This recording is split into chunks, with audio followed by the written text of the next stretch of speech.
Lego Ninjago. This is the Dark Ravine level, and I think this is number 9, so it's level 6. Maybe technically level 5 if you don't count the prologue, but this game doesn't have very many levels, so I finally counted them up. It has about 10 levels if you count the prologue, and it kind of has an 11th, but I wouldn't really call it a level. I'm gonna upload it anyway, but anyway, we're finally getting into where we get more spinjitzus, and there's usually a cutscene before one of these spinjitzus turn on, but as I've said before, not any cutscenes are going to be in any of my videos for this game, so this one is going to be using Zane, the robotic ninja.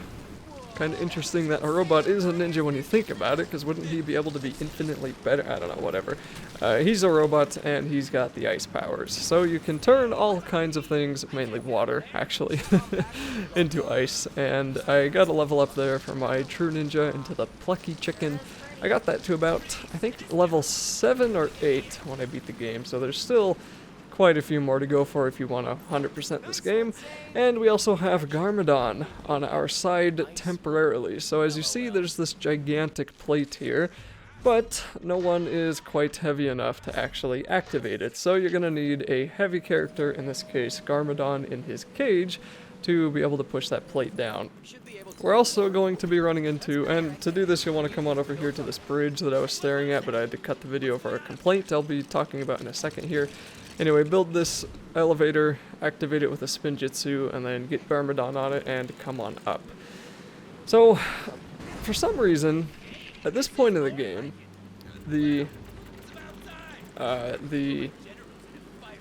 what am I trying to say here? Sorry, I got distracted by something else. Okay, at this point in the game, whenever something kind of happens, whenever the game wants you to look at something, it's going to take control of your character, but you're still going to be able to walk, just really slowly.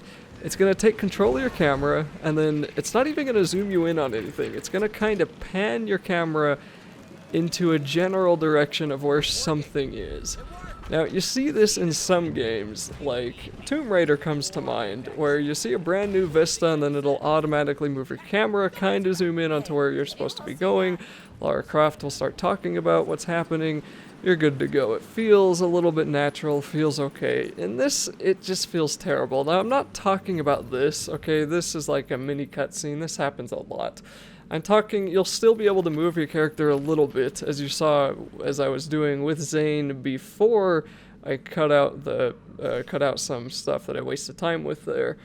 And it's going to do this in the rest of the game periodically for some parts, and it gets annoying. I mean, you're really going to have to play it to fully understand what I'm talking about, but I don't know why they do it. Like, I have no idea why. This game takes so much control of your character as it is. I mean, every 3 steps here, I just walked for like 2 seconds, another mini cutscene, and now I have to kill all these enemies, and then anytime someone talks, it makes a cutscene. Anytime that I get an ingenuity token, it interrupts me and makes me select my ninjanuity skill.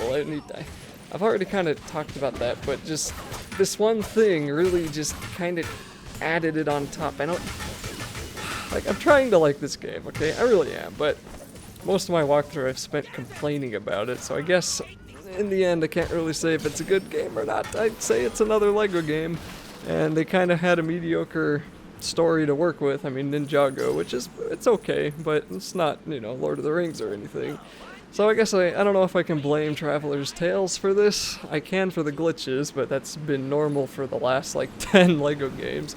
But I can't really blame them for the everything else part, I guess. So I don't know. I'll stop complaining about the game so much. I think I've heard enough. I'll kind of give my final review in the last video, as I usually do, but until then, let's talk more about the game. I mean, this level's been pretty straightforward, so the one benefit is that this game is probably about, I don't know, 3 to 4 hours, normal for a Lego game.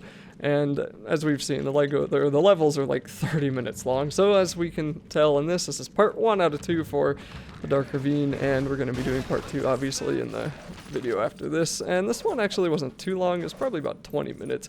Most of the length in these levels is the cutscene, so if you skip right past those, it's not very long at all. But since I'm skipping past them, you can kind of see the so-called real length, and of course if you're good at the level, they'll be a little bit shorter.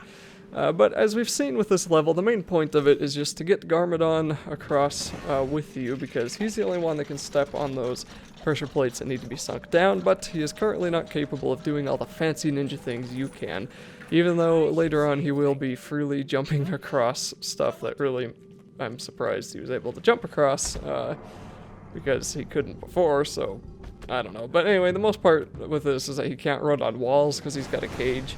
Later on, you will unlock a playable Garmadon that I believe can do all of those things, but since we are in story mode, we are stuck with what they've given us, and what they've given us is a useless enemy in a cage.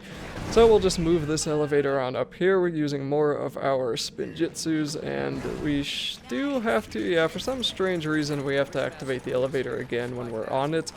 And then we can come on down here. So usually another minifigure is going to follow you. Hopefully it's Garmadon, but if they don't, they should all spawn right next to you like you just saw there. But you know, that's how the game's worked until this point.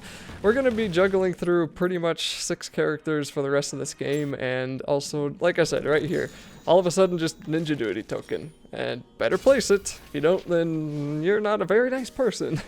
But we're filling that in pretty quick. As soon as you get to the end of this list, then the end of the game is coming up pretty quickly. So we're a little over halfway done. Okay, so jump on over here, and there's going to be a few more enemies we have to fight. I guess another complaint I can say is, I know I said I'd start complaining about this game, but there's just more stuff that kind of feels lazy. Now, you're probably not going to hear it, but if you play this game, when you attack these skeletons, they're going to make noises like oof and ugh and other noises like that the other minifigures make, and it makes sense if humans make those noises, because they sound like human noises.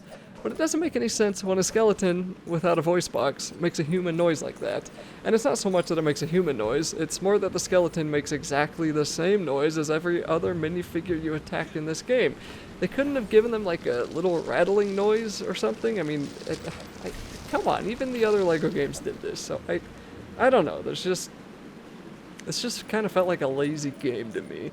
But it is still fun. I really have to admit, it's a lot of fun. It's not as long as the other Lego games, and there's not as much to do in it content-wise, but you know, it's hard to expect more for Lego, and if you really just want fun, or if you're someone who hunts achievements, it's really hard to beat it. So here we're also going to be fighting a couple more spiders, and I don't think I've mentioned this before, but I think at this point we've gotten a few weapon upgrades. Now, weapon upgrades are automatic, so when you beat a certain level, it'll tell you, hey, your weapon got upgraded to silver, and then it'll be gold, and then there's one after that. And they don't actually do anything, they just look kind of cooler. They don't let you kill enemies any quicker, as far as I can tell anyway. So I don't really know what the point of getting them upgraded is. It kind of signifies your progress in the game, but that's about it. As far as I can tell, no matter what point you are in the game, and by the way, there's a gold brick behind this waterfall, you're going to be killing enemies in about 3 hits for regular enemies, and for the ones with a health bar, it's just going to take a bunch of hits no matter what you're doing. You can also build a cool little boat there that goes down the stream. I think you get a collectible if you do that to a few of them, but not totally sure. This is not a 100% walkthrough, and I haven't looked for that too badly. Now we're going to have to get across this bridge here, and once again we have to build the bridge so Garmadon can actually get over. So just jump on over here, kill these spiders if you want to. Cool things that you really don't have to worry about them. If the game doesn't tell you, you won't have to worry about them, but it's not a bad idea to kill some enemies just to get some extra studs if you want more studs to spend, you know. Okay, so when we are over on this side, once again, just keep following the arrow, which is making my job kind of obsolete anymore. You'll want to just activate this bridge by building the Spinjitzu spinner. Spin it with somebody. That should get the bridge sent on over to Garmadon, then he should automatically jump onto it, and then you should be able to activate it again. Oh yeah, the next video I get to complain about a few more glitches, and I think I cut out the glitches that happened. If I am bored enough, I'll make a video about all my glitches that happened in this game, but I don't know exactly where they all are, and I have like 4 straight hours of video, so I'd have to scroll through all of that. So I don't know, I may do it, but I got the most glitches, like I got the most footage of glitches in a Lego game that I've ever gotten in this game. Luckily, only one of them was game breaking. And also, luckily, the game still hasn't crashed, and it also hasn't deleted my save file, so that's a solid plus. That's an improvement over Lego The Hobbit.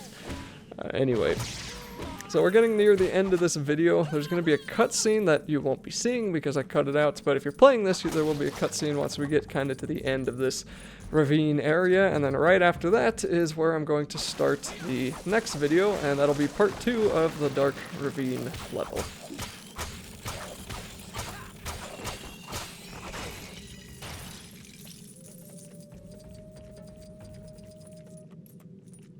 Another gate.